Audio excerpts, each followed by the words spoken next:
Yeah, I'm telling you, bless you just like sneeze, son. Come on, yeah, this is all of my needs, son. I believe. Just believe in myself. Just believe in yourself. Just believe in yourself. Just believe in yourself. I said, you gotta believe. Yeah, Julius. Yeah. Just believe in yourself. Just believe in yourself. Yo, Julius, what's up, man? How you doing? So look, we just met. I don't know you. You don't know me. Yeah. We met on Instagram. Yes, sir. What's your name? Julius Moore, Where you from? Fort Wayne, Indiana. Okay. You born and raised in Fort Wayne? Nah, I'm originally from Ohio. I was born and raised in a small town, Van Wert, Ohio, a little small town, and then due to my parents, you know what I'm saying, going through some differences, you know, they had a divorce. My dad ended up, when I was about 16, you know, I ended up going to Indiana, so. Living with your pops in Indiana? Yeah, I ended up going with my pops. My sister stayed over there in Van Wert, so. So your pops was in your life your whole life? Whole life, yep. You grew up with a male figure? Yes, I did. Yeah, so grew up with a male figure. You know, my dad is actually, you know, Christian. Now he's actually a ordained pastor. So, you know, I grew up with my dad, primarily with both of my mom and dad in my life, mm-hmm. and grew up with a Christian background. A little sheltered, to be honest with you, you know, but you know, I never understood it. Growing up, I always thought my household was super strict, and it was like I always wanted to kind of bust out. I've always kind of been like the black sheep, but now that I'm older and gone through some stuff, I understand why. You elementary school, junior high school, all in Ohio? Yeah, except for my senior year. Now, my senior year, I ended up transferring. Like when I moved with my dad, I ended up driving back and forth my junior year, and then ended up meeting some people up there in Fort Wayne, and they convinced me. They were like, "Hey, man, why don't you live over here already? Why are you driving back and forth 45 minutes to go to school every day? You know what I'm saying? There, 45 minutes back." So I was like, "Yeah, you're right. You know what I'm saying? I'm gonna go to school up here." Julius, were you an athlete growing up in school? I never really played for the school, but I played, like, you know what I'm saying, I guess I played a lot of Metro, was over Pee-wee football, POW football. Okay. Growing up. Played those, you know, them side sports, but I never really, you know, get on for the actual school. It was kind of political, I guess, if you want to say. Okay. What kind of student were you?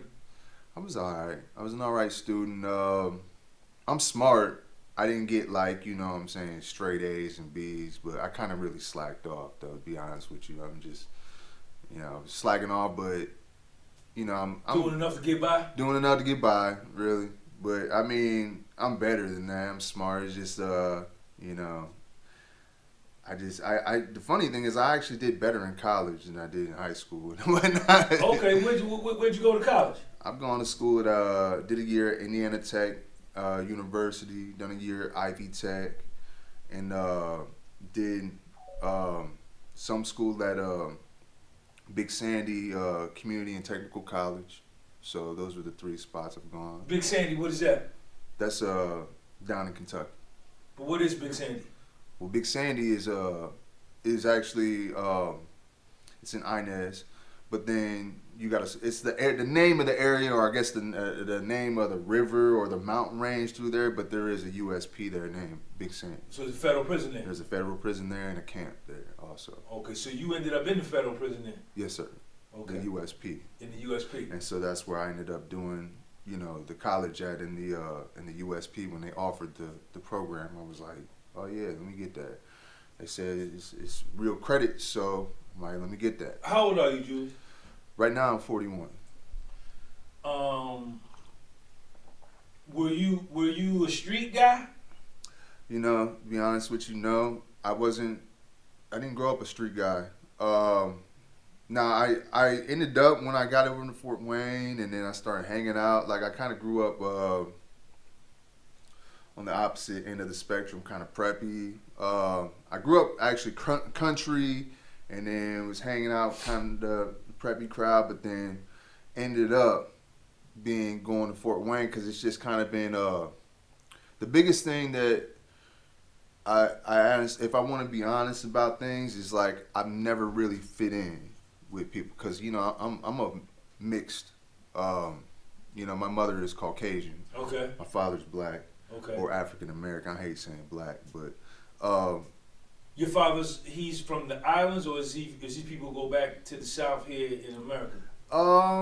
I want to say the South, but I'm not. I don't know the exact. You don't know his mother, your grandmother on that I side? I know my grandmother. I just don't know our where all the heritage of it, which is something I've been wanting to do.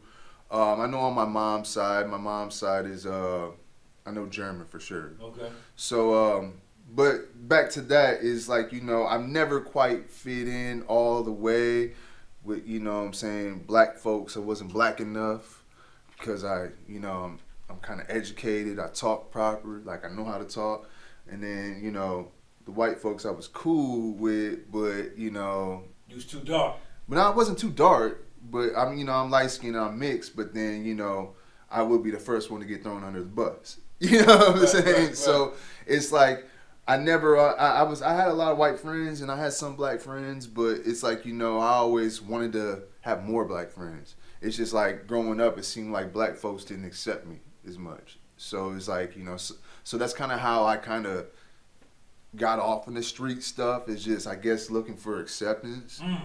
You know what I'm saying? So now you run to the street. What you doing? You selling drugs? What's going on here? Man, I've done all kinds of stuff, man. Like, you know what I'm saying? Like, I don't want to, like, totally go off into everything that I've done, but let's just say, like, you know what I'm saying? Like, I was putting myself in situations I probably shouldn't. I didn't need to put myself in. I really was just doing stuff that I didn't need to be doing. Yeah. And some of it is I'm a little bit of a thrill seeker too. So that's another thing. Not fitting in with people, looking for validation, I guess, if you want to say it, and being a little bit of thrill seeker. I didn't put myself in a lot of unnecessary stuff too. So, in the streets. So when do you go to the streets, Jules? After college, you finished college? No, I didn't finish college. So then you go to the streets after that, or you it's just been it was just in and out. You know what I'm saying? Trying to balance being from the time I graduated high school all the way up to my, 30s. It's trying to one foot in the streets, one foot in, trying to be, do the right thing. But you can't do both. You can't, you either got to do one or the other. So how do you end up getting to Big Sandy Federal Prison? So I ended up getting to Big Sandy. What was your charge? It was a 922 G1. The hell is that? So a 922 G1 is and let me drop some jewels on people for if they don't when you get a 922 G1, they always like to call it a felon in possession, but it's really not a felon in possession. It's someone who's been convicted of a crime, punishable by a year or more in prison, get in possession of a firearm that's in or affecting interstate commerce, which is basically, in layman's terms, you've been caught with a firearm that's crossed state lines, and that's the loophole for the feds to get you. And you had a felony beforehand? Beforehand, yeah. So you had already had a felony? Yes, I did. You had already did time? No, never done time. Down where I'm from, you know what I'm saying, they like to try to give you, like for low-level felonies and stuff, they like to give you alternative sentences. And, my prior felony was, my first felony I caught was drinking and driving. I was 19, they call them in Indiana OWIs, operating while intoxicated. I caught one back-to-back, 19 and then 20, like when I said I was going to Indiana Tech. Right. Caught another one, boom, felony. So, that was my first felony, and then hadn't had no felonies or nothing like that. Primarily I used to be a little drinker, so I was wild. You know, and that's some of the other stuff that, you know, played into me being in the streets, just being drunk and wild. You know. You still drink? No, I don't have no issues. Did you smoke weed? Yeah, I did smoke weed. You still smoke weed? I haven't smoked any weed. I'm sober, completely sober. Why? I mean, right now, well, some of it is like, you know what I'm saying, I'm not, you know, we're dealing with them people, so them people want me to be sober, so, you know, I got to do what I got to do. But you're still on paper. But yeah, I'm still on papers, but at the same time, I don't really have an interest in it right now. Like, I haven't. Like, I'm in great shape. I don't think any alcohol or drugs can make me feel the way being healthy and working out makes me feel. I've never felt this great or look how I look now. And if that requires me not to drink any alcohol to maintain what I'm doing, I'm more willing to do that. How tall are you, Julius? 6'3". How much weight? 208. Okay. Now, you catch this felony, you got caught with a pistol. Right.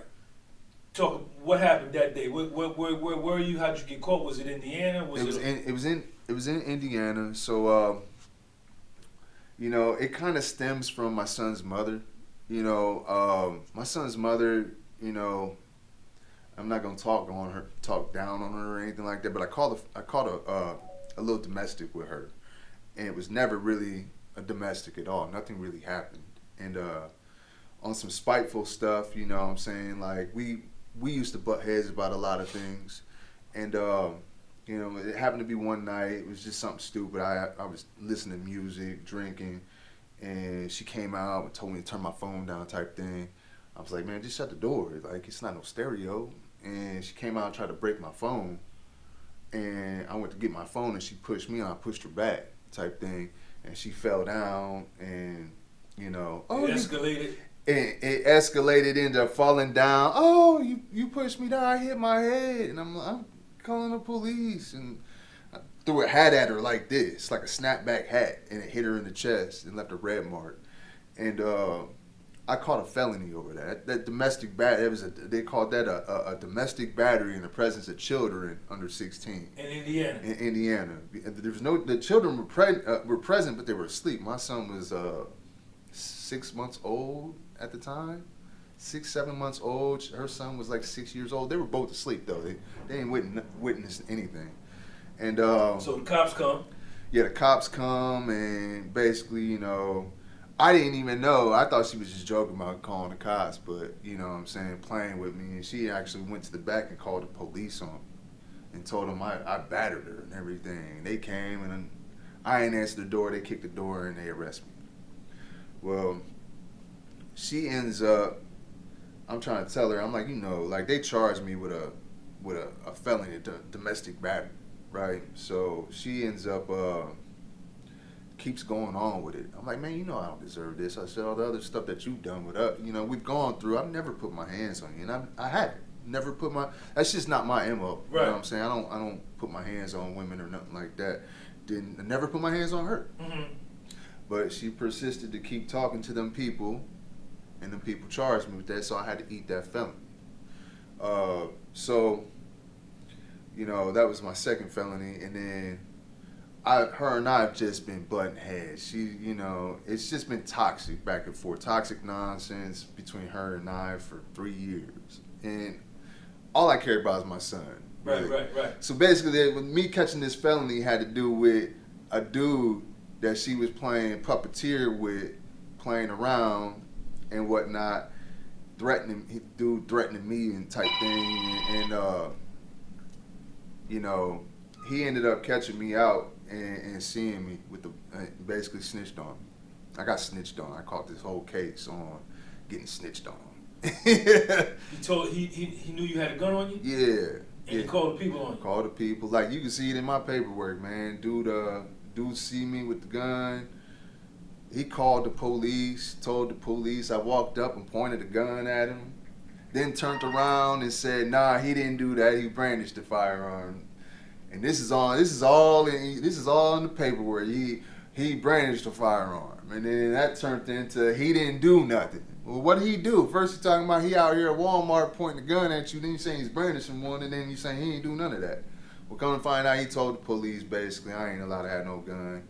Him and I got beef type thing going on. Just totally went from lying to just putting the police on me and everything. So long story short, the police come. I'm like, man. To your crib? Nah, they come to the parking lot because I didn't even know this dude called the police on me type thing.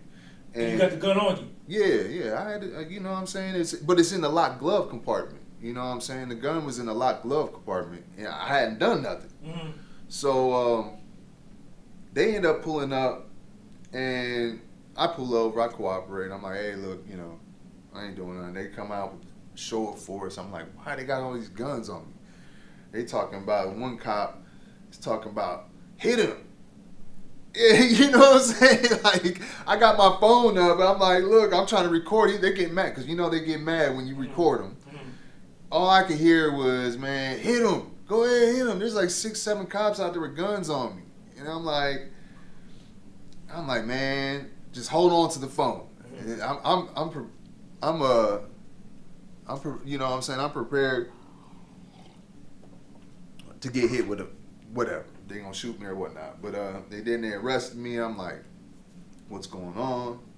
You know, they're like, we got a phone call. You're out here pointing guns at Walmart. I said, what? This how you roll up? You ain't never seen. How many though? How deep were they? Julius? Man, they were like at least 6, 7 right there. Cop car deep. 6, 7 cop car deep, and they out there with guns, like pointing. Draw down on you. Yeah, like, and I'm like, I'm cooperating. I ain't do nothing crazy or nothing. So they end up basically arresting you. They patted me down, didn't find a gun on me. They went in my car and didn't see no gun in the immediate area. There was no gun in the back seat. I had some of my son's toys in there, and there was an airsoft gun holster in there. So they seen that the glove compartment was locked. So basically they took and said, well, you know, there's a holster up under the seat. They put the holster on the seat, and it's kind of funny that they had body cams on, but there was no body cam footage. Showing that. You know what I'm saying? Like, and they took a toy airsoft gun holster and put it on the seat and was like, well, you know, I know guns are kept in the middle console and the glove compartment. You know, there's a holster on the seat, so, you know, we just took the keys and unlocked the glove compartment. We found the gun in the glove compartment. So they arrested me because they found that. They took me to jail, charged me with being, you know, with the firearm. This is in the state of Indiana. In the state of Indiana. So why did the state didn't bring charges against you? The state did. Right. So I took it to trial because when I got to jail, I don't know if they were supposed to give it to me or they were not. I don't know, but they gave me the affidavit. The whole affidavit from the whole scene. So I'm looking at it over the weekend and I'm like, well, right here, dude called the police on me and nothing happened. Like, and there's video footage. I know there's video footage. I ain't even do nothing. In the Walmart parking lot. Yeah. I actually went in Walmart and was just, you know, putting money on a card in the money center. So I'm like, I know there's video footage showing I ain't do nothing. And right here, dude called the police, lied. And then when they went to talk to him back, it says on the affidavit, yeah, nothing happened. He even admitted to the police that, yeah, I called him. Yeah, he ain't really do nothing. You know what I'm saying? So you go to trial. And based off of that, and then they said it in the affidavit that they went in my locked glove compartment. So I came in right out the gate firing like, yo, quick and speed, fast and speedy trial. 70 days, like, we're going to trial on this. This is bogus. So 40 days in, like, you know, I get one of the good lawyers down there, and 40 days in, we still don't got the discovery. And they're juggling my discovery. And I'm like, why ain't we got the discovery? Well, 30 days out from trial, you know, criminal rule 4 is kicking in. Like, if you don't have your discovery 30 days before trial, they haven't given you ample enough time to defend yourself. So we go in there and we ask, hey, look, you know, criminal rule 4, you guys haven't gave us the discovery. We're 30 days out from trial. and dismisses. So the judge is going to give that to me. You know, all right, yeah, you're right. And so the prosecutor says, well, he doesn't have his discovery because he's getting investigated by the feds. And I'm like, the feds? For what? Instantly, I'm like, wait a minute. I'm thinking like, I ain't never heard, because at that point, you know, it's 2019. I've never heard of nobody getting investigated for nothing little when it comes to the feds, you know what I'm saying? Or even, I'm not even thinking of firearm. Like, I've heard people going to the feds for firearms, but that's like after having 4 or 5 firearm charges in the state type thing, or there's drugs involved and a whole other situation. Yeah. So, you know what I'm saying? I'm not thinking nothing like that, and they're saying that I'm getting investigated by the feds, and I'm thinking instantly, I'm like, man, who threw my name in something? I'm like, somebody threw my name in something. There's got to be, like, somehow they got to be implicating me in something. I don't even have a clue what's going on.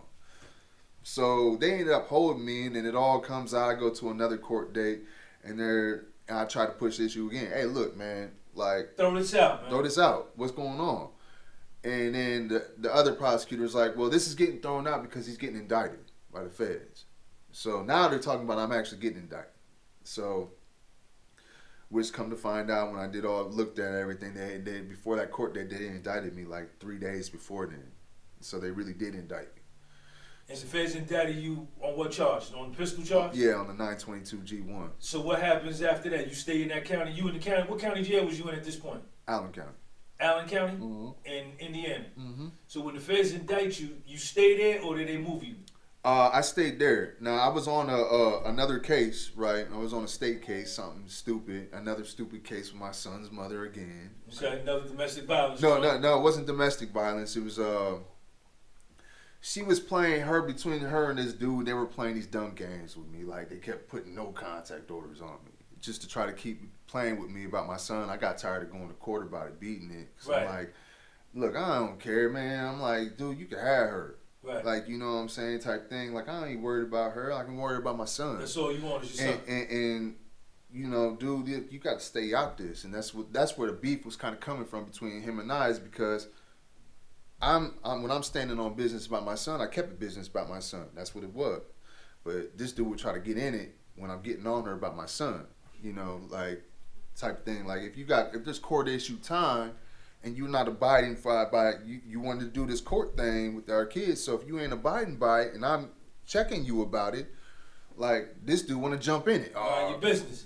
And that's where it came from. That's where the beef kind of came from between him and I. I'm like, look, bro, you know, you might be her dude, but we got a kid together. Like, you need to chill out, bro. Like, right. This ain't got nothing to do with you. Right. And you trying to jump in the middle of this and be tough, and that's where that comment's coming from. So now the feds indict you. Talk about that part. Do you go to trial? Do you take the plea? What happens? Okay, so you know, I end up sitting 5.5 months. I finished this little case out with the state, and then the marshals come up. They show up like January 20th or something like. No, it was January. It's like January 19th or something like that, 2020. The U.S. Marshals come. U.S. Marshals come. They said they call my name. They're like, "Hey, you got federal court." And I'm like, "Oh man!" Like it was like 4 days after my state sentence. 5.5 months was up. They was right on top of it. Yeah, 4 days later, and I'm like, "All right." They're like, "Man, yeah, you're just taking you to federal court." So I go to court. I get arraigned. I think that's the name for it. Arraigned. Is it when your first initial? Yeah. So 922G. 922G. They're letting me know, yeah, this is serious. What's going on in your mind, Julius, when you standing there in federal court, man? I'm like, man, this is really for real. Like, you know what I'm saying? Wig blown back. Wig blown back. Like, I'm like, man, I'm really here. I see the great seal on the wall. Seal, the wood, everything is wooden. Everything's wooden. Mahogany. It looked like some Law and Order for real. Like, yeah. I'm like, man, I'm really here, man. Like, this is serious. It ain't like no state courtroom, no municipal courtroom. No, not at all, man. Not at all. So they arraigned you. Yeah. And you plead not guilty. I pled not guilty, and they sent you back to the county. Sent me back to the county. So I sat in Allen County for like a whole year. Just wait. No, I was trying to fight. And see, the thing is, you know what I'm saying, that's a whole nother. People don't understand. Like, people were telling me, oh yeah, just take it to trial, fight. You know what I'm saying? Keep fighting. It's the same thing. No, it's not. People don't understand that. Tell them, Julius.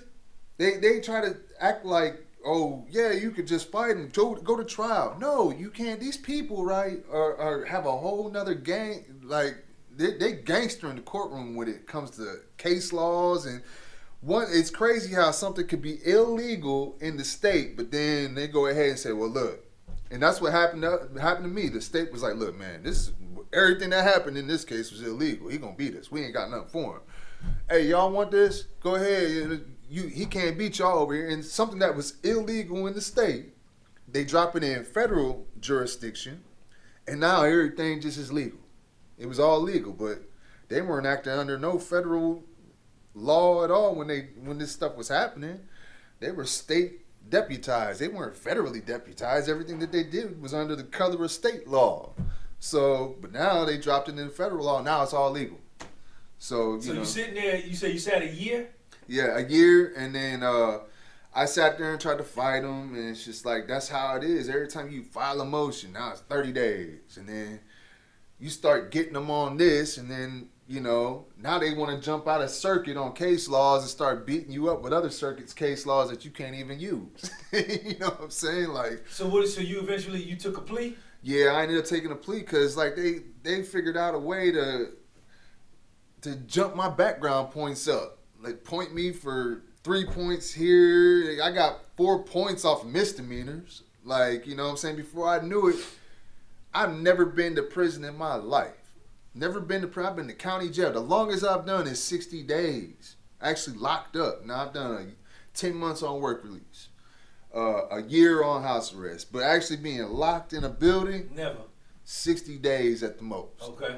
So, you know, I'm trying to fight this and like, you know, they talking about, I'm in background category 5, and then they jacked me up from criminal offense level 14 to 24, and they're talking about, yeah, you looking at 110 to 120 months. I'm like, how? All my people are like, I'm like, all my people are like, bro, like, how are you looking at 9.5 years to 10 years on a pistol? I said, man, I don't know. I ain't never been to prison. Like, I ain't never got caught with a gun, man. Like, what you talking about? 9.5 years. So I'm like, I'm still gonna take him to trial. You know what I'm saying? And then as I started seeing what was happening to other feds, I said, man, maybe I shouldn't take him to trial. Like, because I started thinking about it, and I'm like, they're gonna get their time out of me regardless. You know what I'm saying? Like, I'm gonna end up fighting the case. I'm gonna be doing 5-6 years before I even get any kind of relief on the case anyways. But so you accepted. Well, how much would you plead to? I pled to 70 to 87 months. So 70 to 87. So that's about 6 years. That's just 2 months shy of 6 years. I got the low end, 70 months. So okay. Ended up getting 70 months. So you come out of sentencing. Yeah. And what happens next?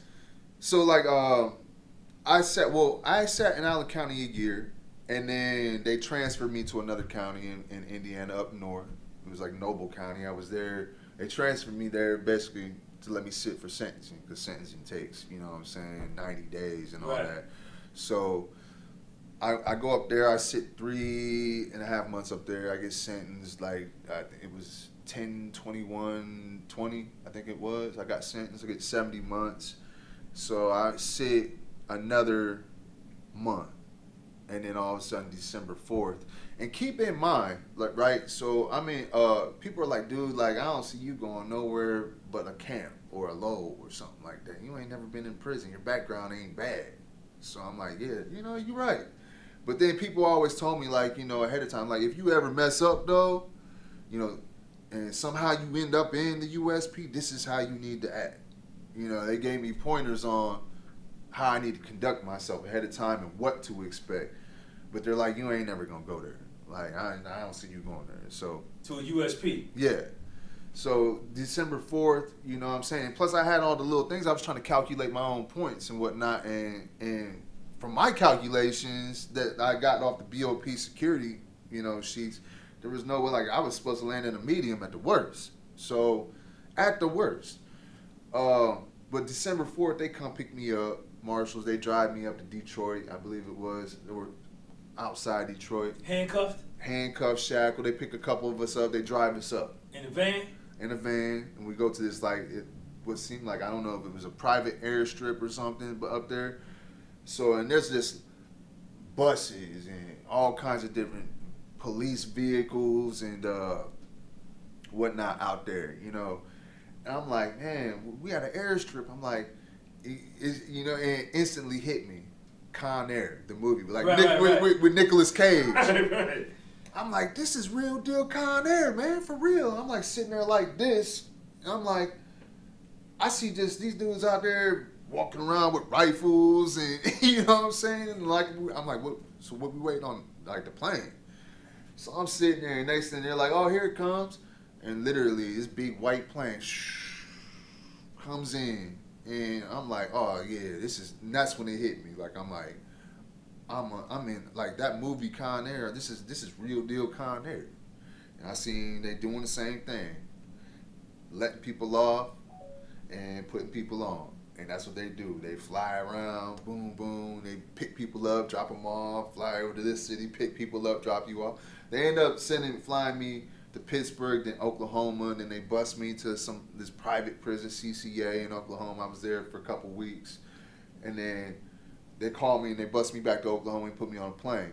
So I'm thinking, all right, I'm on my way to prison. You know what I'm saying? And keep in mind, I got judicially recommended for Milan, Michigan alone. So I fly into Memphis, then fly into Lexington, and so I'm like, all right, one more stop. I'm on my way back up to Michigan. So I'm sitting there, and then they call my name. I'm like, wait a minute, we're in Kentucky. We're in Lexington, Kentucky. They call my name. So I'm thinking instantly, I'm like, what's in Kentucky? I'm like, oh, Ashland, Manchester at the worst. And I'm like, I come off the plane, they ask me my name, number, and there's just buses for all these different prisons in Kentucky, right? And so they're like, oh yeah, more, USP Big Sandy. I said, what? USP Big Sandy? What? You sure? Oh yeah, you going to the pen. I'm like, how? I'm like, the high level, that's a high maximum. Yeah. I'm like, yeah, go over there, baby.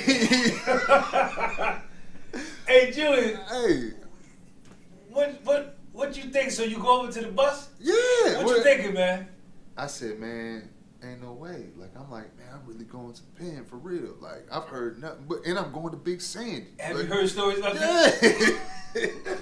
I said, how am I going to? I heard a bit about Big Sandy. Like, I'm like, man, I didn't heard stories. They said, man, you don't want to go to that joint. Like, that was, and when people was telling me about pens, they said, yeah, Big Sandy, like. They constantly airlifting motherfuckers out of there. It's going down all the time up in there. Like, and I'm like, man, for real. Like, and so they put me on the bus me from Lexington to Eastern Kentucky. And like, and the funny thing is, let me tell you what. Like, I get on that bus, and apparently everybody on that bus got the surprise news. Like, yeah, you going to Big Sandy. What's everybody's grill like? I got on the bus. I was like, hey, yo. I said, I guess everybody found out they was going to Big Sandy. They wasn't expecting it. The dude was like, yeah, man, I don't know how I'm going to Big Sandy, man. Like, I don't know. How am I going? I said, man, I'm with you. I don't know how I'm going to Big Sandy. So, they bust us out there. And I'm telling you, man, like, when you get out there, that joint's like on a mountaintop. So there's like a road that curves up around. It's like on a mountaintop. It's intimidating. You look up, and all you see is walls and gun towers, and you can feel the energy. Like, I ain't gonna lie. Like, I instantly felt it. Like, as soon as I got up to the base of that mountain, I was like, ooh, something hit me different. And I was like... You felt a little fear, Julius? I wouldn't say fear, but it was like more like, I don't know what, like, it was just unknown. Right. Like, I don't know exactly what to expect, but I can't be, I guess... Well, no, you can't show it. You can't have that on the grill. You can't show no fear, but it's like, yeah, like, slowly I kind of felt something. I guess it was more fear, like fear of the unknown. Right. Because I know what I've heard, but then at the same time I know what I'm about to be dealing with. Like, you know what I'm saying? I know I'm about to be dealing with a high level of violence. Probably something I've never even seen in my life. So they take y'all up. So you get off the bus. Yeah. See, there was COVID lockdown though at that point. Okay. So we go to quarantine. As soon as I get in there, right? You know what I'm saying? Like they process me in, and this how you know it's real. Like, before they take you out there, them officers ask you ain't got no 5K1s, do you? You know what I'm saying? Like, you ain't cooperated or nothing like that, have you? No. What's a 5K1, Julius? A 5K1 is like when you cooperated with the U.S. attorney when you snitching. Okay. You know what I'm saying? And the guards ask you that when you get there? They will ask you that. They will ask you if you've cooperated. They're like, and they'll tell you, like, cause it's real like that. Them guards can't save you from nothing coming to you. So if you got anything messed up on your background, when it comes to and you laying in that pen, Big Sandy, like Big Sandy or any other of them pens, period. But yeah, definitely Big Sandy. They do the politics up there. It's crazy. But they let you know. Like, look, if you got a 5K1, you've done anything that's what they call hot or penitentiary hot, hey, I would suggest you not go out on that yard. They're going to tell you that right off the jump. Did some dudes off the bus choose not to? Then you tell me a story there and say, you go that way if you want to go on the yard. Yeah. So talk about that. Yeah, like, they'll tell you, like, if you, you know what I'm saying, got anything going on, like, hey, look, just go to the lieutenant's office. Walk over to the lieutenant's office, you know what I'm saying? And tell them what? And tell them you want to check in. You fear for your life. You can't be on this yard. It is, because you done told. You done told, or, you know what I'm saying, or you might have something else on you. You might have a special kind of case. You might have a SO case, which, if you don't know what that is a sex offender case, because they don't do them either. You can't be no sex offender and be on the yard either. At probably any USP, but not Big Sandy. But yeah, they're definitely Big Sandy. You can't be there. Like I said, man, like Big Sandy, the politics there is crazy, and I can't get into right. You know, stuff, you know, specifics of stuff, but I can say in a general manner, like, you know what I'm saying, like the politics is very, very serious there. Like, it's serious. So you chose not to go to the lieutenant's office. Nah, because I ain't got no reason to go to the lieutenant. I ain't told on nothing. You know what I'm saying? So you go to the yard. I go to the yard, and you know what I'm saying. But at the time, like I said, I was going to quarantine, so it was COVID. So for the first 6 months of me being there, I was on COVID lockdown. We were on COVID lockdown, so you know, we were only getting out of the cell 3 times a week, Monday, Wednesday, Friday, for an hour and a half, and you had to fit in your shower, phone, a 10-minute phone call, because we were only getting 10-minute phone calls, and any time on the computer, and in an hour and a half. In an hour and a half. 3 days a week. 3 days a week. The other 4 days you locked in. Locked in. You might, and if they may let you out for commissary. They may let you out for commissary like on a Tuesday, but other than that, it's hit or miss if you get an hour of outside rec every week. So for a whole 6 months, I was in the cell for 4 days out the week. They bringing your tray they sliding your tray through the door? Well, let's just say for 6 months, add that up, it's hour and a half. That's 3 hours, 4.5 hours. Is that right? Yeah, 4.5 hours. 4.5 hours for 6 months. A week? A week that I was coming out the cell. Yep. How they bringing you food? They sliding you? Sliding into the tray? Yep, to the hatch. Okay. So 6 months go by, then they finally let us off because they lifted the COVID and all that. It was like June of 21. Yeah, June of 21. They lifted the whole COVID thing. So now we start coming out. Now people start moving around. You know, them deuces were going off here and there, but see, nothing was really popping off like that because everybody was locked down. What you mean deuces? That's the security alarm. They call it, you know what I'm saying, the deuces. Okay. So do do do do. So that means something going down. something going down. So basically, you know. So now y'all out after 6 months. Everybody's out moving around. Yeah, 7 days a week. 7 days a week. Though, like it was like 6 months go by, and all of a sudden, you know, in a matter of 2 weeks, it was like, boom, the doors popped. They're like, oh, they letting us out for a little bit. And then they're like, we got a little bit of time, a little bit more time out. And then the next day, and it was like over 2 weeks, it went from boom, boom, boom, boom, boom, straight up. It was like a quick. Threw us into being straight up. So like, you know, now it's up running every day. It didn't take long. You know what I'm saying? They started cleaning the cars. That's what they call it, cleaning cars. So cleaning the cars. What is that, Julius? You know, cleaning cars. If it, you know what I'm saying, everybody in the car. So you know what I'm saying. Explain the car situation. So it's a little different. You know what I'm saying. Like then I ain't never been to state, but I got a lot of people I'm cool with. They've been to state, and in the feds, it's like you have to be, if you're from somewhere, or it's basically all you got to be with a group of certain people. Whether and it's all on time. It's called time. Like so, you know, I'm from, you know, Indiana, so you know what I'm saying, I wasn't on no gang time, and so. I came in, they're like, oh, where you from? And that's the thing, when you first come in, you're going to have a bunch of people, hey, what kind of time you on? Who you with? The inmates. Yeah. They coming to you. Yeah, they coming to you. They not waiting. Nah, they coming right to, as soon as you come through the door, they on you. Who you with? What kind of time you want? So you either, you know what I'm saying, me being from Indiana, like, you know what I'm saying, I'm like, yeah, I ain't on no gang time, I'm from Indiana. They're like, oh, you probably with the Midwest dudes, which, you know, that's like all the Midwest states grouped up together.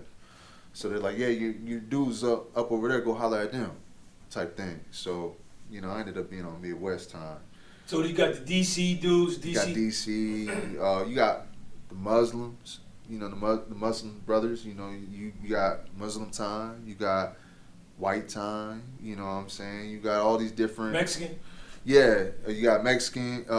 Well, that's more like, you know what I'm saying, gang thing. Like with the, you know what I'm saying, with the Mexicans, man. Like. You ain't got really no Mexican time, but they more ganged out, you know what I'm saying? But I mean, this is all stuff that is known. Now the gangs was in there too? Oh yeah, you got all kinds of gangs in there. Yeah, you got all kinds of gangs in there. Okay, so you say it didn't take long. Oh yeah. What happened? You know what I'm saying? Like the first thing you saw. The first thing I saw was like, you know what I'm saying, like my people were like, hey man. Start, man, and let me back it up real quick. After I got cleared, right? They pulled up on a dude who had the unit for. I pulled up on him and I gave him my name. And so what they do is basically when you're in the pen, it's serious business. What's your register number? You know what I'm saying? It's active. Big Sandy's an active yard, so that means it's active. It's going down. They check paperwork. They ain't playing about none of that. So you can't, and what that goes back to that 5K, or as soon as you get there. Yeah, or being a chomo or a sex offender, any of that. It's active. They checking paperwork. So I had to pull up on the dudes the group I was with, the Midwest. Gave him my name, my register number. What he did is, you know what I'm saying, he did his due diligence to check my transcripts. He got my transcripts checked. Inmates, and which is known. They gonna do this. And so they want to know if you were a snitch or not, or a chomo or a sex offender. You know what I'm saying? And it's serious. And so I get cleared, and you know what I'm saying, like, and after I got cleared, you know what I'm saying, they're like, hey, get a hold of one of them things. You know what I'm saying, like, and it's serious. Like up in there, you gotta have a knife in that joint. So when you got the meaning you got cleared means that they checked you out and your paperwork was good. Yeah, my paperwork is good. Like I ain't telling nothing. You know what I'm saying? And yeah, I ain't telling them nothing. I took it on the chin. You know so they cleared you and then they said you got to get a knife. Yeah, well, I mean, basically that was you know what I'm saying. It was known, like, yeah, you gotta have you don't gotta carry it if you don't want to. But it's probably smart to get a knife in there. You know what I'm saying? Get you a lock or something like that. And from being there, like, yeah, I'll tell you that. Like, it's smart because ain't no fist fights going down in that joint. Ain't no fist fights going. I ain't never seen one fist fight, really. What you saw, Julius? I ain't seen nothing but like brutal stabbings in there and locks and stabbings. I mean, that's it. That's all that's going on. Lock in the sock? Lock on the strap, side, you know what I'm saying? However you Lock on the belt? Well, yeah, like, you know what I'm saying? Whatever way you can put that on there, that thing on there and swing it. But yeah, I ain't never seen no fist fight go down. Like, and that's why, you know, it's almost like people don't want to carry knives in there. Like, you'll see that's one of the things, like, up in there. People always getting locked up in the shoe for knives because it's like that's the culture up in that joint. So what was the first thing you saw? You said I seen some. You know what I'm saying. First thing you saw when they opened up them gates after the COVID joint. I mean, you know, when everybody was moving around, but the first real situation I seen that made me really realize what was up was like when, you know, the white boys had a situation going down. My people were like, "Hey, yo, Star, you know what I'm saying? Hey, be on point." That's what they call it, be on point. It means, you know what I'm saying, watch, be on point. They got something going down. And so, you know, they about to get on one of theirs. I ain't never seen nothing like this ever before. So white boys was finna get on another white boy? Yeah, one of their own. Right. Get them up, they call them, you know what I'm saying, get them up out of there. You can't be on this yard no more. They're gonna get them up out of there. And, you know, and that's the politics of the thing, you know what I'm saying? You can't, which is crazy with the pen, is they don't like to let people just, to get up out of there, they don't like to let you just walk up out of there. You gotta, damn, you get put on a stretcher to go get up out of there. What they do to them? So basically, you know what I'm saying, I'm peeping, I'm watching all the white boys, but come to find out, it ends up being right by me, and it's just these white boys are sitting there talking to this one dude. Next thing I know, knives come out, they grab him, they start stabbing dude all up in his face, head, neck. I'm talking about just, they ain't trying to hit no body shots on this dude at all. They hitting him all up in all this.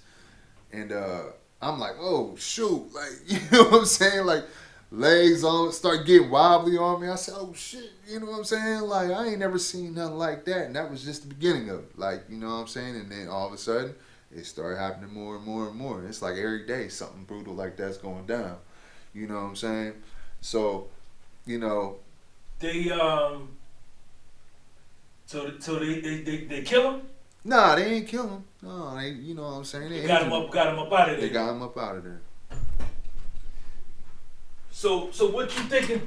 What you So you see this? Yeah. And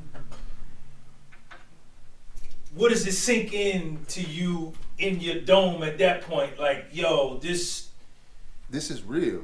Like, I'm really here.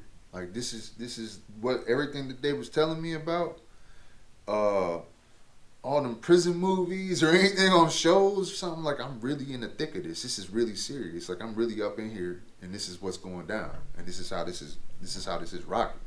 So, you know, that, you know what I'm saying, I started, you know, just, I'm like, all right, I got to deal with this. I can't, you know, this is how I got to put my warrior face on, you know what I'm saying, but then move respectfully. And talk about that part, Juice, the respect, because they say there's a lot of respect in the federal system, you know, excuse me, please, all of that. Yeah. Even though you're around the savagery that you see. Yeah, there's a lot. It's a lot of it's based off a lot of respect. Like, if you know, well, certain sections, you know what I'm saying, each car's got their sections and where they sitting at. You don't want to go walking through there. Right, you want to walk around it. You know what I'm saying? If you walk around, don't go walking through their section. That's, you know what I'm saying? And being that it's all segregated like that, which is crazy, everything's segregated. It's segregated. So, you know. And it's known. The segregation is known. It's known. And enforced. Yeah. So, you know, but there's a lot of respect with it. Like, if two other guys are talking and I need to talk to one of them real quick, and I've got something urgent I need to get across to him, or it's whatever. I may not see him for a while. I want to make sure when I walk up to, hey, excuse me, pardon me. I make sure to excuse myself to both them people, and oh yeah, you're good. Was hey, such and such, this. You know what I'm saying? And oh yeah, cool. Yeah, I'm gonna get at you later. Yeah. By the way, pardon me. Sorry. Oh no, you good. You know what I'm saying? You don't go up to people and just barge in their conversation. It's just they look at that. That's disrespectful because then they take it as oh, well, so what I'm sitting here talking to him about ain't got. I'm nobody. You know what I'm saying? Like it's stuff like that. Cutting in. Simple things in the world like that people don't think about. Like accidentally bumping into somebody. You know what I'm saying? Walking too close to somebody. You know what I'm saying? Walking too close to somebody? You can walk too. Some people are, you know what I'm saying? Some people are like that. You walking too close, you got to think you've been seeing, you got people who've been through a lot of trauma in there too. And they're traumatized. Mental illness. Or they're serious. Or they just, you know what I'm saying? They got mental illnesses. There's a lot of mental illness in there too. But it could be anything like that. You just try to not walk too close to somebody. I don't want to unnecessarily make somebody feel like I'm bringing them a move if I'm not, because it's like you got to think about that. Like you don't want to. You want to keep distance from people. That's how I operated. I didn't want to be too close to people or walk too close to people or cut in front of somebody like that because I don't want anybody to think that I'm trying to bring them a move or something and react in a certain type of way. So, Drew, how much time you ended up doing? You did all your time in Big Sandy? I ended up doing all my time in Big Sandy, man. Like I tried to get up out that joint. I just somehow couldn't get up out that joint. How long you stayed there? I was there 4 years. So, I did 1 year before, 1 year in the county, and then my whole 4 years in Big Sandy. What was the workouts like in there, man? So that there's a lot of burpees, push-ups. That's mainly like what you're seeing is a lot of burpees and push-ups. In there, and I started out doing that. But then I started getting to the point where I'm like, I need more. So and then I started talking, with another inmate about, I seen what he's doing. Dude is like 50 years old and ripped up, and I just started noticing, like, this type of stuff he's doing. He's doing a lot of sprints, running. He's doing a lot of. Y'all had weights on the compound? No, we didn't have no weights. No weights. Y'all had pull-up bar, dip bar? No pull-up bars. No exercise equipment. The only thing you had was a little frame that you could hold yourself up and do the leg lifts and knee raises on. But other than that, we had 11-pound medicine balls. We had a track, and then outside, inside we had like air runner treadmills. We had the bikes, and then we had what they call the Roman chair. The Roman chair where you lay on it and you can go backwards on it. Right. Do your lower back hyperextensions, and then you can flip around, do the sit-ups with it, stuff like that. But other than that, yeah, we didn't have no equipment up in there. So Julius, you just recently got released. You living a clean life? You going back to the streets? Nah, man. Like I'm good. Like,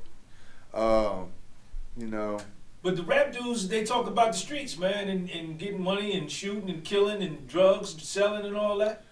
Yeah, and they don't realize it's all entertainment, man. You know what I'm saying? It's all entertainment, and there ain't no all that's part of some bigger systematic thing. Right. You working? You got a job? Yeah, I'm working. I got out in April and just, April 2024. Yeah, I kept the same mentality as when I got in there. See, like, I had to learn how to. In there, I had to learn how to. I used to be the type of person to meet things head straight on. Like, I'm not backing down. But then after I seen so much in there, that I'm like, I had to learn how to think for other people so that it didn't mess up what I had going on. Because sure, there were situations that I probably could have, handled with violence. But I'm like, man, I got more to lose than dude right here. Like, he don't care if he crash out, and he ain't got nothing to lose by crashing out. And I started realizing that, so I started having to getting around some polished individuals, learning, soaking in a lot of knowledge. You know, I kept a job, and then I worked in rec, program, and I just kind of kept the same thing. Talk about programming, Julius. When we say programming, what you mean? You know, just taking different classes, different things. So, you know, I was in college. I was in, I took, you know, biology. I took English. I took, you know, just different types of class. The entrepreneur class. You can take the CDL class, which takes you through all, it gives you the knowledge of the CDL. So, like, if you want to get out, then you kind of got like a grasp on what type of stuff, like the CDL, like your commercial driver's license course, we give you. You know what I'm saying? What about the discipline game, man, and the mental fortitude game that prison brings to you? See, it gave me a lot of mental strength and fortitude, because being in the pen, you're gonna be in that cell a lot. You know, that's all it was with my time. 4 years, it's all, you know what I'm saying, violence and cell time. You know, that's all it's been. Like, I left that joint on lockdown. We were on lockdown for 2 weeks because of some situation, and then came up for 30 minutes, like on a Thursday, something popped off, 30 minutes being up, boom, we were down another week. And then they come to my cell and they're like, hey, you got your stuff packed? A week later, I'm like, yeah. They're like, all right, you're on. And they let me out, processed me out, put me on a bus, boom, boom, boom, and I ended up in Michigan. So the mental fortitude and the mental, what you was alluding to, that's a good thing, and it's helping you on your... Yeah, man, because it's like, you know, I had to, with everything I experienced, I just started diving into just reading books and fitness. And another reason why I got off into my fitness so hard is because I'm like, man, I had to feel like, it made me feel like, all right, look, I can't beat nobody up in. I can't beat what they bringing in here because they bringing numbers. But if somebody ever comes for me, I can be in enough shape to, like, somebody got to come with me type thing. You know, I can't beat it. But it also, there was to keep me from busting like a pipe in there. Like, I just worked out hard because it was just a release. Like, it made me feel like super, like, to just be working out like that and doing what I was doing. And now I'm just in shape. You know, I could have been in there just not doing nothing. Eating honey buns, yeah, strombolis, and yeah, and I wasn't eating none of that. You know what I'm saying? I wasn't eating noodles, and I just kept the same mindset. Now, you know what I'm saying, I got off and I started studying health and fitness and wellness. The last 2 years I was there, and I just got off into it. And now I'm really off into it, and I got out, and I'm just on it now. You know, I just took a course for personal training. I completed that. So, and now it's just like it forms some discipline and structure about me, when you know, my strength. So Jules, now you got a job and everything. You bought Yep. a truck. You've been how you been out? What? Not even a year yet. Not even a year. I got out. And talk about all your accomplishments. I got out and just got to it, man. I was like, you know, got me a job. Started working a job. They know you're a felon. Yep. You told them up front. Yep. You know what I'm saying? You ain't lied to them. No. So you got a job.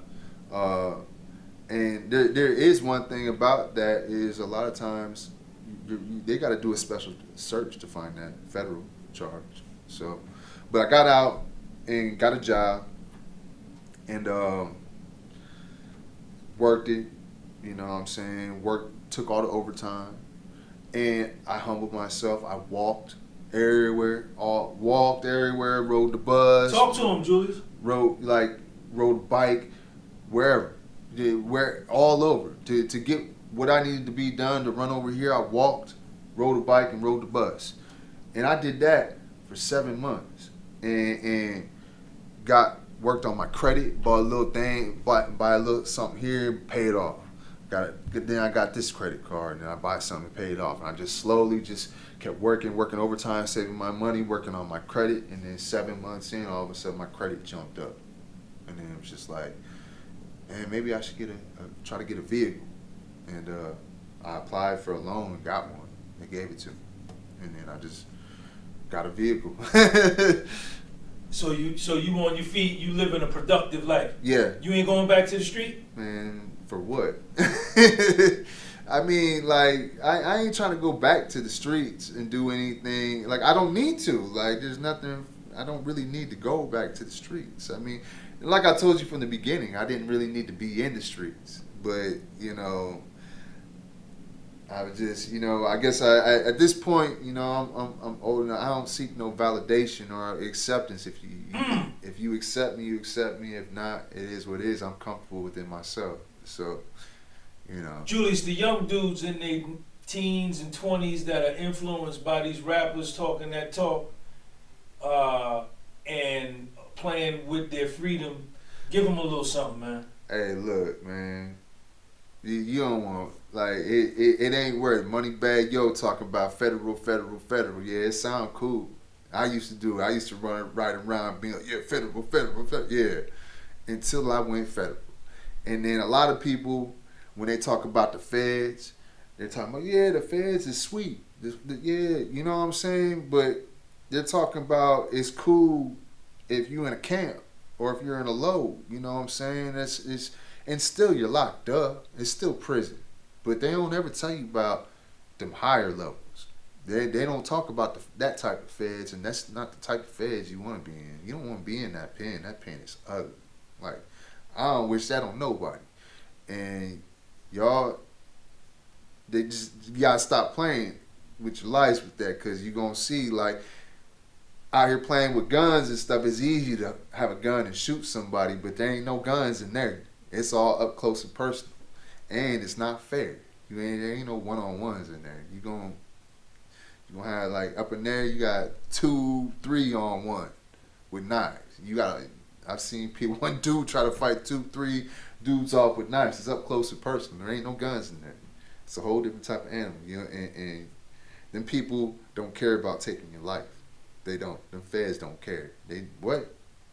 Yeah, just 15. And for nothing, be something, and they got a way of just manipulating the law so bad to where, you know what I'm saying, they gonna get 6, 7 years of, you might be innocent, but they gonna get that time up out of you regardless, because they gonna make you go through this and that to appeal it, and you still gonna go, and then finally they gonna be like, yeah, he was innocent. You know what I'm saying? Appeal it, yes. But shit, you done lost all the time. You done lost the time. And they don't care about paying you out for it either. You know what I'm saying? Hey, that was wrongful imprisonment. Oh, yeah, here's a couple $100,000. That's cool. You don't go somewhere. They don't care about that. Julius, give them your Instagram, your if they want to get in touch with you for personal training, your fitness, if they want to talk to you. And yo, everybody, Julius's link is gonna be underneath this video. Go follow him on Instagram. You got a YouTube channel? I do, but I'm not pushing it yet. Okay. But you got the Instagram. But I got Instagram. I got TikTok. I've got a public Facebook page. It's Julius Moore, Julius Moore. Instagram. It's Instagram.com/Real Ezra Star. That's RealEzrastarr. Or you can look up Star, STARR, the number 45. My username on TikTok is Star, STARR_XLV. So, you know. Yo, all them links is underneath this video. Hey, Julius, man, this is the first time me and you ever met. Yeah, man. You know what I'm saying? and I appreciate you, man, coming on the podcast. And you're welcome back anytime, yes, man. Sir. I appreciate it.